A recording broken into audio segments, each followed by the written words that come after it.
How can we make the world better? By making ourselves better. The Dr. Joe Show explores how you can make positive personal change by using his groundbreaking and highly effective I Am approach to understand who we are and why we do what we do. Your small changes can have big effects. Join us now for the Dr. Joe Show with Mark Stiles of Stiles Law and your host, Dr. Joe Schrand. Ladies and gentlemen, happy June, and welcome to the Dr. Joe Show. Oh, thank you, Thomas McCoy. Could you introduce our guest on the Dr. Joe Show? That's right. Tonight, Dr. Joe, our guest is none other than Dan Schneider. Not that one. Dan Schneider is a self-made literary critic and poet who rose from a turbulent upbringing in Queens, including gang involvement and witnessing a murder as a child, to create Cosmoetica, a fiercely independent website known for its no-holds-barred interviews and criticism, revered by some and banned by others. He's a polarizing figure whose work challenges both literary norms and the people behind them. Welcome to the Dr. Joe Show. Welcome, Dan Schneider. Hello. Not the other one. No. Yes, I know. I often use the phrase in New York. Growing up in New York, there was this probably apocryphal story, though, about this German baker who came over after World War I. And for 15, 20 years, he ran a successful bakery. And all of a sudden, his business dried up.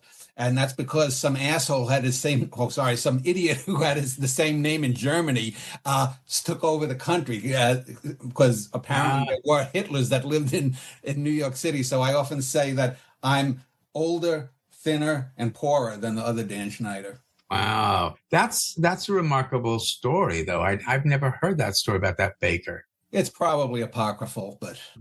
Wow. But certainly you're on a roll with it. So, I mean, there may be a lot that we all have in common tonight, because I think that there's a lot of anger, tension, fear, the sense of people being ostracized, isolated, and diminished. And Dan, I think, am I right in saying that some of your poetry covers topics like that? My writing covers everything. I'm working on a play right now about Julius Caesar being captured by pirates, another possibly apocryphal tale. And the thing I did right before that, I finished a short novel about a 19th century black man called the book is called Exodus. I don't know if you know about the Exoduses who left from the South, the black migrants who migrated up to the Midwest, like Nebraska. And so, I've got lots of ideas, and you just, go for whichever one is working for you at the time. So tell us a bit more about that, about your whole writing process. We have an audience of, the show is, who we are and why we do what we do. So help us out with your process. Well, I have two YouTube channels, a Cosmoetica on YouTube and then Cosmoetica, which I had started. On the Cosmoetica, I have a video from 1998 where I took 100 minutes and I wrote a poem on camera. It was actually a sonnet, turned out to be a sonnet about Ed Gein, the serial killer. And I explain why I chose this, or you can see me rifling through notes, looking at lines that I had over the previous years, of possible usage, to show that you can't wait for inspiration to come around. You have to go at, as you do any work, just keep doing it and doing it and doing it. And you try 3 or 4 different combinations. The 5th one works out. And then, so it's 100 minutes. You can see from beginning to end that process. And it's about applying yourself. Now, lots of people can't do it. You have to have talent, and you have to then develop the skill. Any creation is ideation plus execution, and that's the creation, so you have to have a good idea usually, or the idea can come along. You can have a vague idea, and if you're writing a novel that takes 6 months, 3 months in, you may have a better idea and you can go back and switch it around.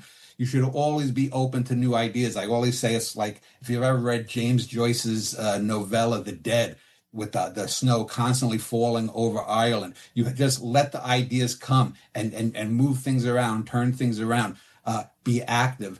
Too much art these days, I think, suffer because most of the artists don't even really enjoy the art. They're doing something not because they get any great pleasure out of it, but they want to succeed. So they want to appeal to this group, or they want to be accepted by that agent or that book, rather than what's right in front of them and what they can use as source material. Mm.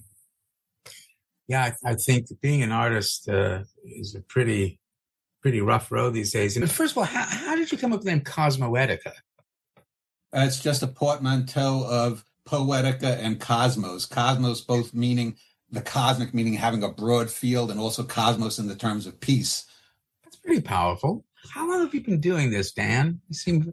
January 9th of 2001 is when Cosmoetica made its debut. Wow. And what was Cosmoetica.com, I should say. What was the inspiration for that? Because clearly you've been writing since you were a kid, right?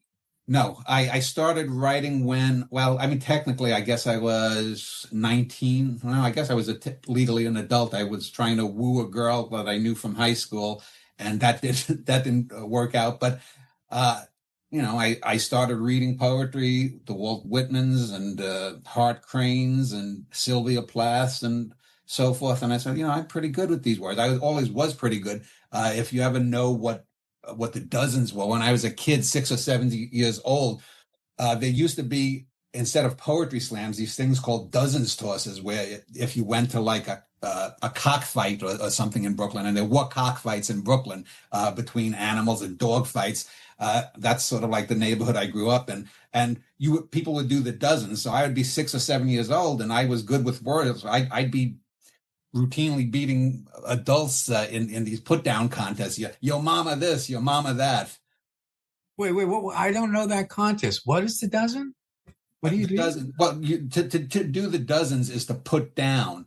And so they would have, maybe after the cockfights or the dog fights or whatever, or the gambling, whatever, they would have, people would get drunk and they'd be doing yo mama this, yo mama that. And that developed into sort of what was called dozens tosses, which some years later, I guess, was the format that was picked up when people started doing what they called poetry slams in the late 70s, early 80s. So in your bio, the part that we didn't read, it's quite a remarkable bio. Can I read some of the put up for adoption, medical stuff? I mean... Yeah, sure. Go read whatever you want. I mean, what you want me to talk about it? I'm interested because you have interviewed. How many people have you interviewed on your podcast? I just did my 450th Dan Schneider video interview. So if you add in those that have 2 or 3 people, I've probably interviewed 650 to 700 people. But to get that, I probably had to send out 10, 12,000 emails. Right. And I was very honored that you talked with me, and I got a chance to be on your podcast. Oh, you're a Zoomer, Joe. You're a Zoomer. I was born in 65. Yeah. Okay. Well, thank you. I appreciate that. And that was my reference to Sesame Street. Sesame Street was doing great, and then Zoom came along, at least for a small amount of time. But how many times have you been interviewed as the guest on the podcast rather than the host? If you go to Cosmoetica's front page, there's probably about 6 or 7 that I've linked to. I did an internet interview show where I was interviewing people back 20-some years ago. And then I will get oftentimes emails from young kids.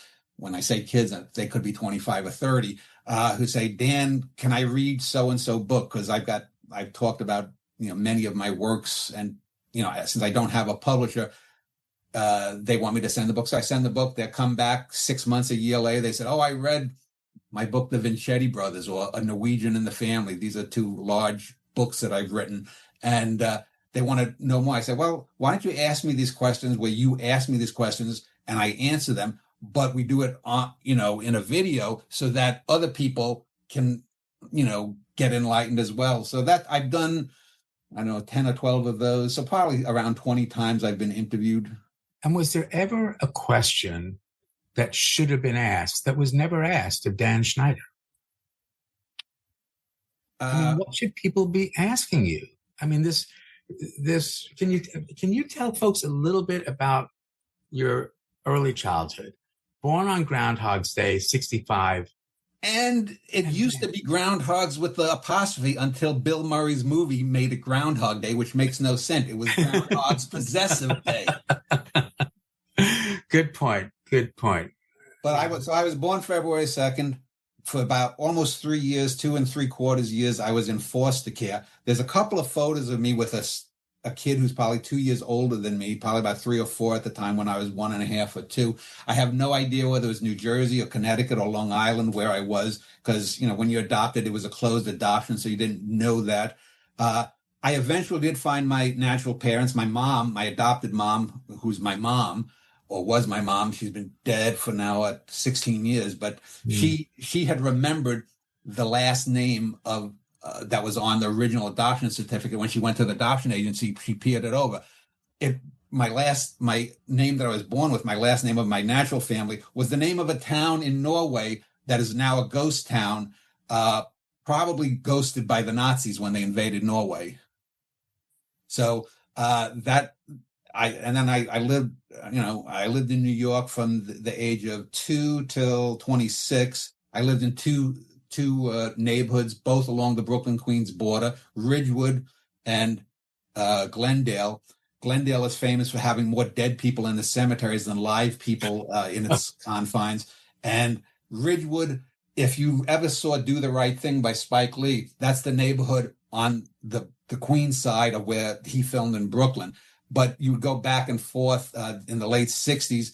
There was it was almost as if there was a Berlin Wall, because where there was a boundary down the middle of one of the avenues, on the Brooklyn side, it was all black and Hispanic. On the white side, it was Slavs, Germans, ethnic whites.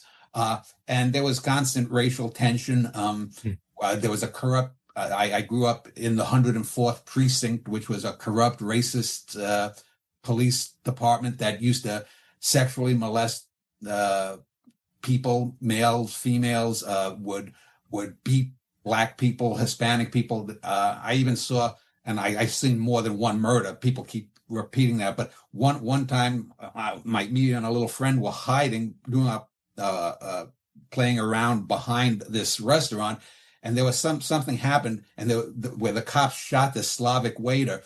No one ever heard about it though, because it was a very good fellas neighborhood. And so, when people nowadays, especially since Trump took office again, talk about how terrible it is, I'm kind of used to it because I grew up in this little fiefdom where you didn't open your mouth. If a guy who had a nose like this came your way and said, "Hey boy, come here, I want you to do something," you'd say, "Yes, sir." So that's where I grew up in there. Glendale was a little bit better of a place. I did have a 7-year pin from a Lutheran church. I used to argue with my pastor, Pastor Martin Stagey, about. I would really, always try to argue with him about why do you believe in the Bible and wanted, because as a kid it didn't make sense to me. Although I did love the Davy and Goliath little animation show, if you remember that. I don't know if you probably got it in Boston, where gee, Davy, well, why do you think it's a sin to do that? I don't know. It little puppets from the 60s, or I guess it would call Puppetoon, or claymation. That's right. So I did go there. I did go to St. John's Evangelical Lutheran Church, which was a Missouri Synod church until 5th grade. Then I went into New York Public High School. Franklin K. Lane was a hellhole. It was literally, you were barred into the windows. There were bars on the windows. There were 4 gangs. I was in the Hispanic gang because I was playing basketball outside one day, and the kid who was the leader of the Hispanic gang, his name was Paco, liked me because even though I was small, I had these long, gangly arms and legs. I was a good defensive player. It was the only thing I could do. And, I got into that, and there were 3 other gangs. There were a black gang from Jamaica, Queens, called the J-Liners, because they would come to school on the J-Line elevated train. There were the white trashers, and then there were the skinheads, the 2 white groups. And they were always battling, always battling. And the gang that I was in, though, also there were their older brothers, their uncles were a minor gang, criminal organization.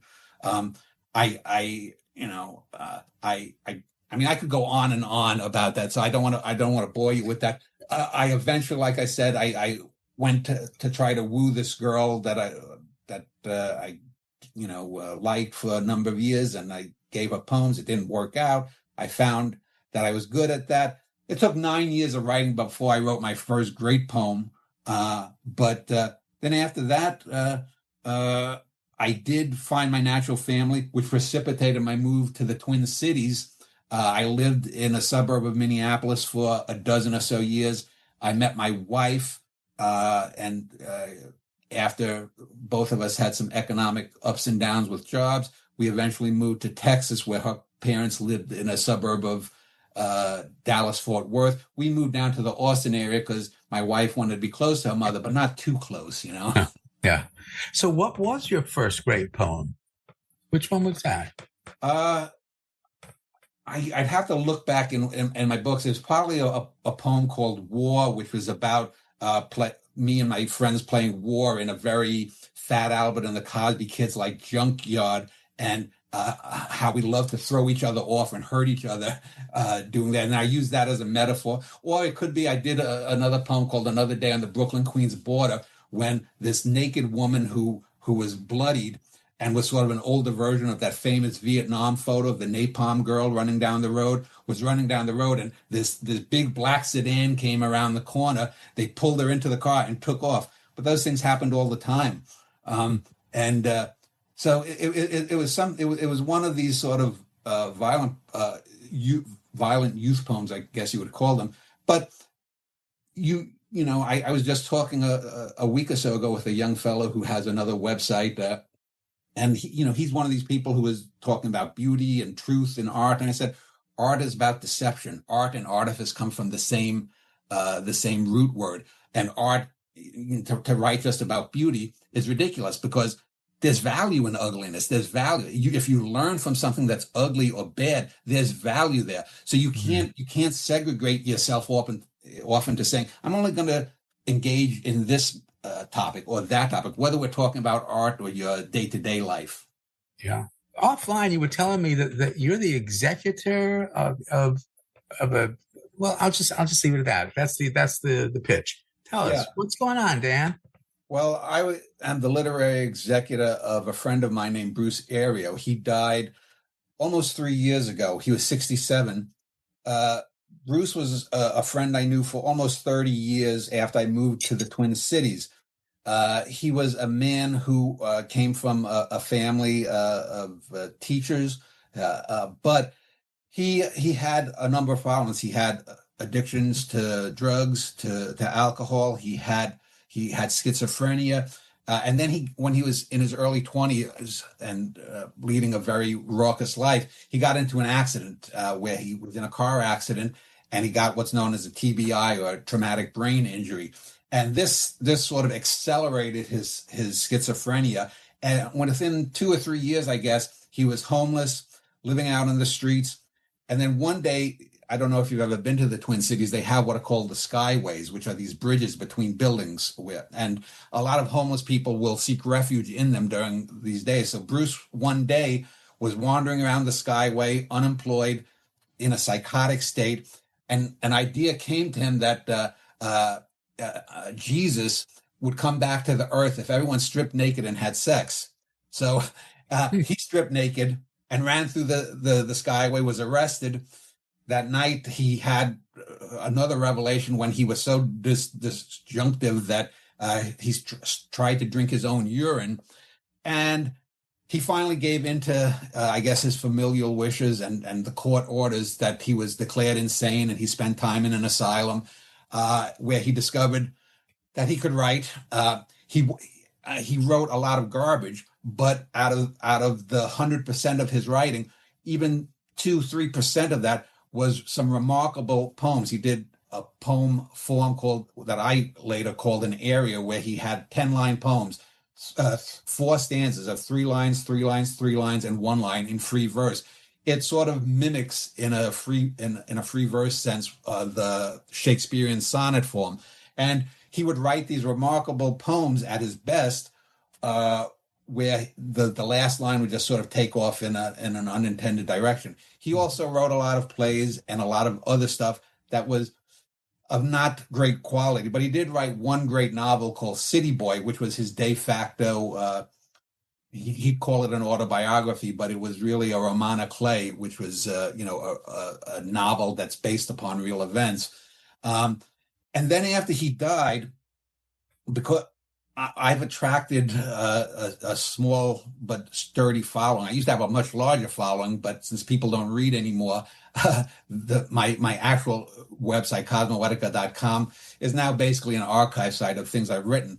But over the years, two fellows out of many that contacted me, one named Alex Sheremet and one named Joel Parrish, decided that they found Bruce's story interesting. And knowing that I was the literary executor, this would be fine. So they took about a year and a half, and they came to the Twin Cities, or went to the Twin Cities, filmed, talked with some of his friends there, and they did this film called From There to There by Auto Machination Media, which told some of Bruce's stories, but it's not the typical documentary where you just have talking heads and you just, how wonderful they are.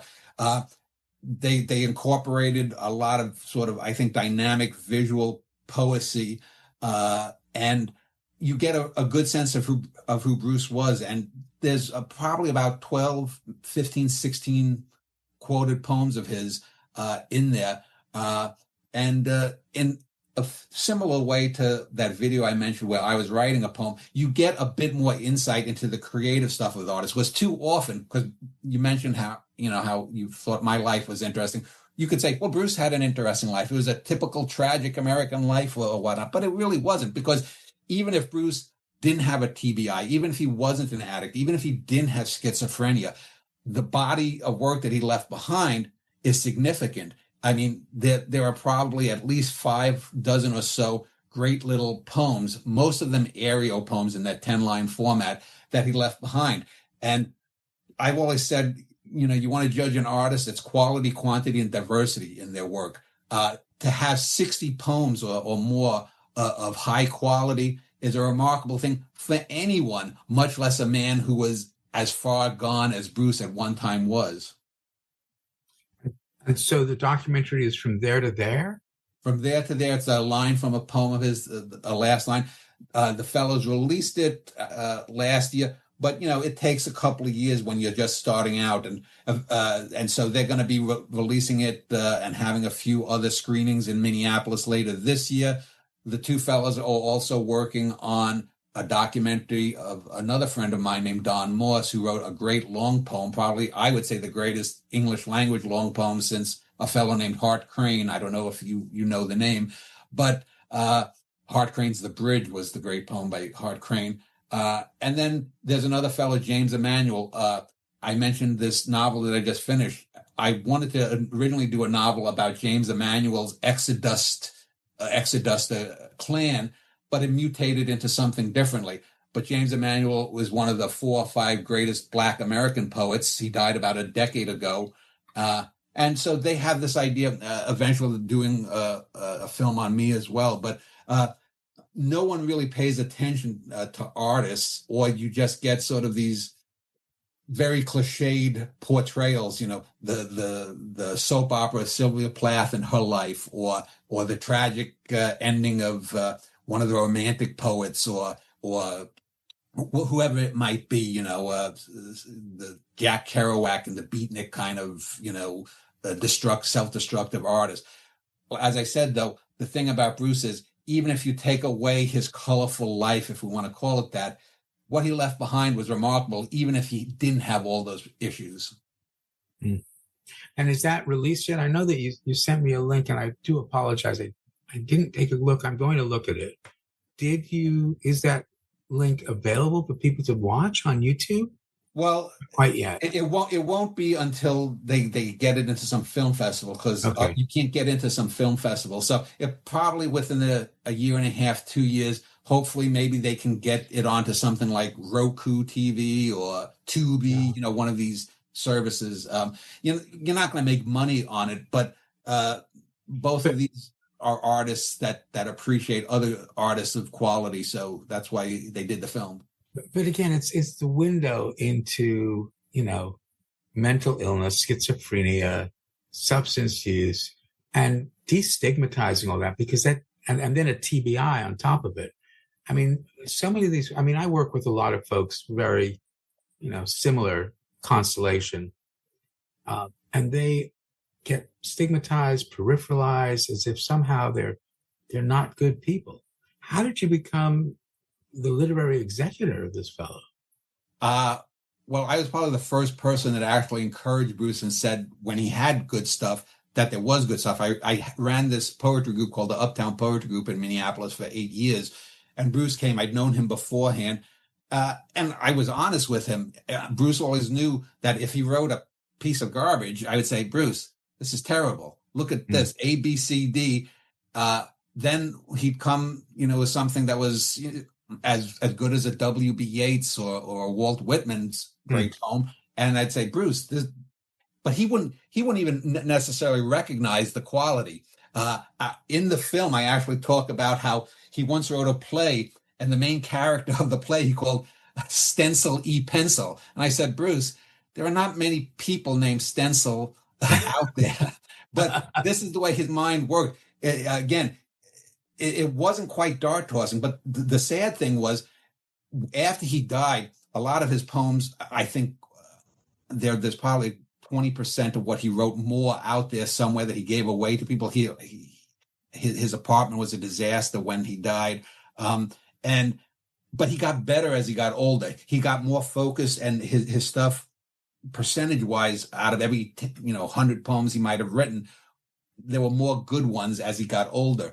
And I should also say, he was someone who became a born-again Christian, but he was left of center. He went to Haiti after a few, I think 2 or 3 times he went to Haiti to help after hurricanes to rebuild with his church. He went to India to help people who were poor and down out. He went several times, I think, to some American cities to help in crisis mode. So he was someone that, even though he never married, he never had the great grand love of his life, he lived a life of worth and value. And I often say, and Joe, you probably have heard this many times, when parents will say about their kid, oh, I just want my kid to be happy. And that really annoys me, because you got to want more from your life than just being happy. A zombie can be happy. You have to live a life of service. You have to try to make the world better than you when you came into it. And Bruce did. Even though he had a lot of things where he could have just ended up, one of these people you see lying on a city grate during the winter, he turned his life around, and he made, even if he didn't have the potential and to be a great artist, he did more, and he would have been of service. He would have had a valuable life, even if he never wrote a poem, good or bad. So he found a purpose, you think? Yes. Yeah. And I think that that's better than any medicine. It really is. When you feel you have a purpose, you have a connection. Yeah. Right. And that connection is what, and that's what humanity is all about, is being connected. And the thing is, he died in a very classic way, is that he slipped in his bathtub or his bathroom on tiles. And the funny thing is, when doing the film, we found out that his net worth was like valued at $2 of what he owned. He had just paid, though owned a condominium, he was still underwater in terms of the mortgage, but just less than 2 months earlier, he had paid to put in new tile. I guess the new tile was still slippery, and he fell and hit his head and was found 2 days later. Wow. That's a powerful story. Yeah. And yet he had his purpose.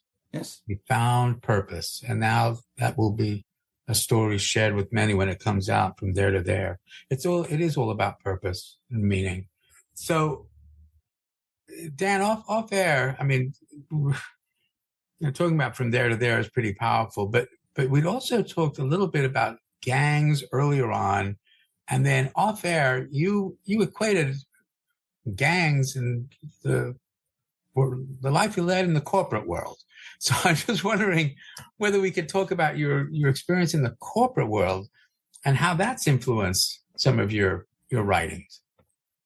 Well, I mean, I'm very cynical about not only capitalism but corporatism, especially.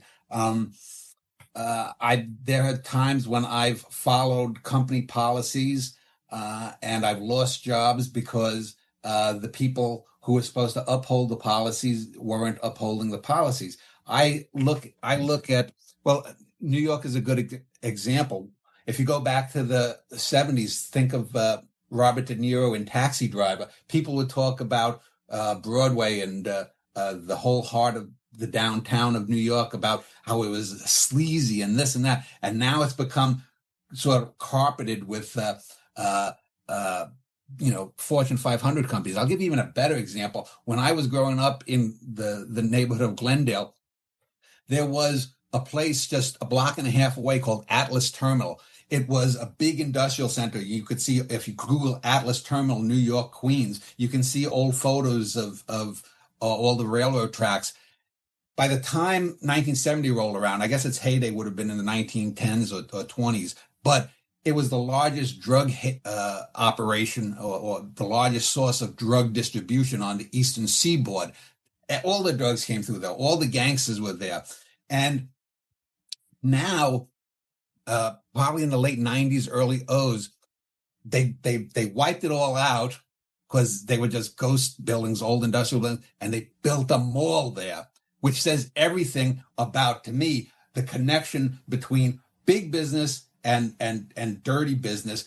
The only difference is the patina, the shine on how you want to put it, because corporations will lie to you. They'll lie to the consumers. I've often worked many years in a dairy department in supermarkets. I've done so many jobs I can't count, but those are some of the main ones. And there's no care about it. If something is outdated or something, well, maybe just wipe off the date or what. There's no sense of pride in doing things good, because everything is about making the money or making it look good. It's better if it looks good than it is good. I just, for example, had a plumber here at my house earlier today because the flush valve is wrong or something. And we were talking about planned obsolescence, this wonderful idea that instead of making something that could last 30 or 40 years, that you can say, oh, company ABC is a wonderful company because they make the best flangers out there. Well, we'd rather sell 6 or 7 flanges in that same lifetime, even if they are pieces of garbage. And that says all about why and where we are in America. And I'm going off topic, but no, not at all. But you said the corporations will lie to you, but it's not the corporation, is it? There's a person who represents that corporation who's lying to you. Yeah, but they've sold out. They've basically given over their personhood to another entity for if I'm doing a job for you, pay me for stocking shelves, pay me for making phone calls, pay me for this, but don't expect me to sign over my life or my integrity to you. Yeah, and yet that happens. How does that?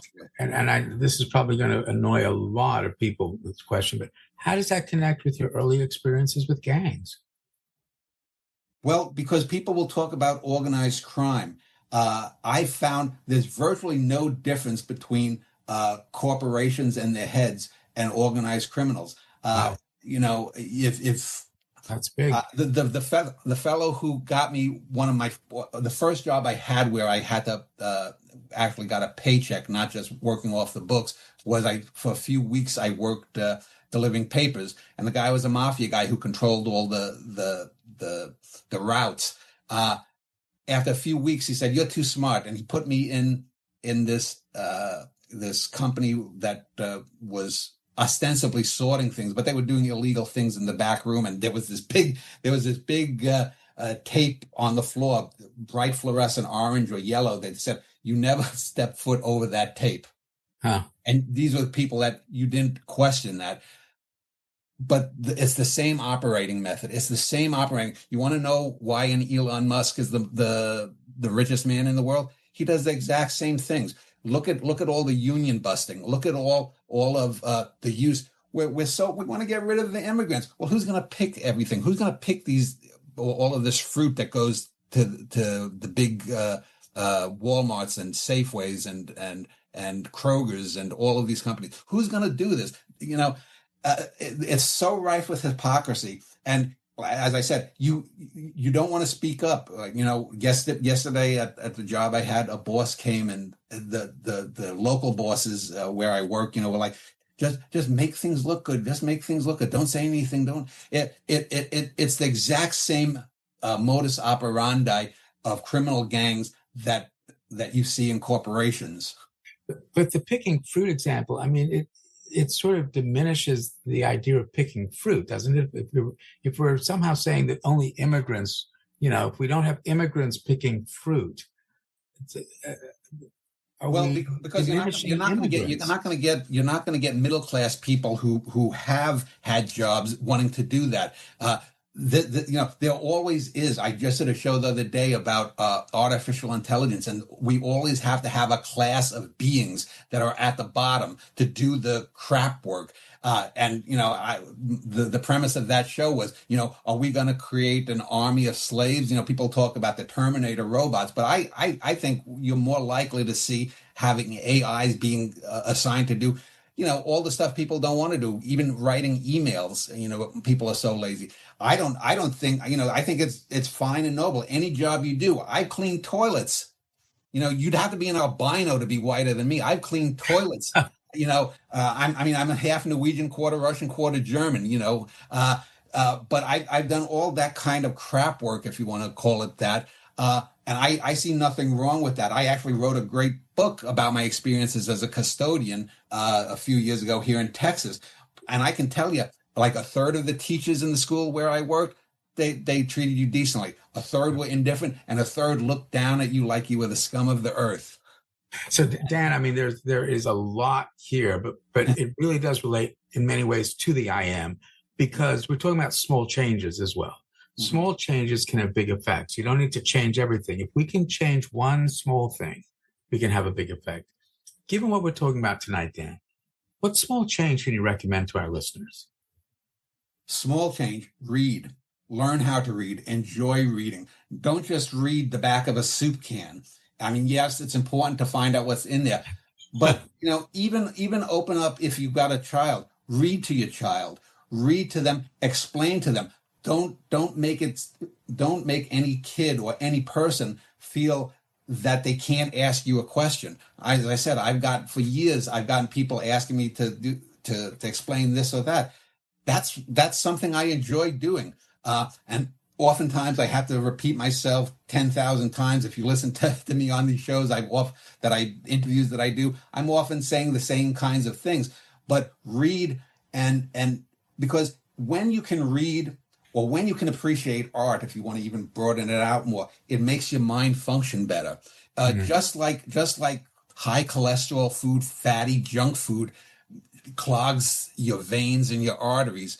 Bad art, bad thought, the inability to read and understand the things that people say makes for a bad mind. And you have to have both, a good mind and a good body.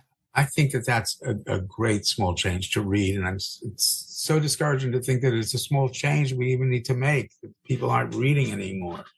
Second truth of the IM, everyone's got one. Everyone is interested through their IC domain, what you think about them, which affects their biological domain, because, it feels different when you feel respected or disrespected. And you're part of someone's home or social domain. So the second truth of the IM, you control no one, but you influence everyone, and you get to choose the kind of influence you want to be. Dan Schneider, author, survivor, poet, podcaster, what kind of influence do you want to be? Well, I write. I'm an artist. That art is communication at its highest level. You can read something. You can read The Civil War by Lucan 2,000 years ago and know a little bit about a culture that doesn't exist anymore. You can read something like the Mahabharata, and you can know about the Indian subcontinent, what it was like 3,000-4,000 years ago. I don't know if you ever heard of this, but the first published person ever that we know of was the daughter of Sargon the Great in Mesopotamia. Her name was Enheduanna. This was about 4,500 years ago, and I mentioned this on a recent show too. Is she was the first person who published her poetry for others to read, and her father, Sargon the Great, one of the great early leaders, mostly known as Sargon of Akkad, he was worried that her writing would be detrimental to people's memory, that people wouldn't want to try to memorize things anymore.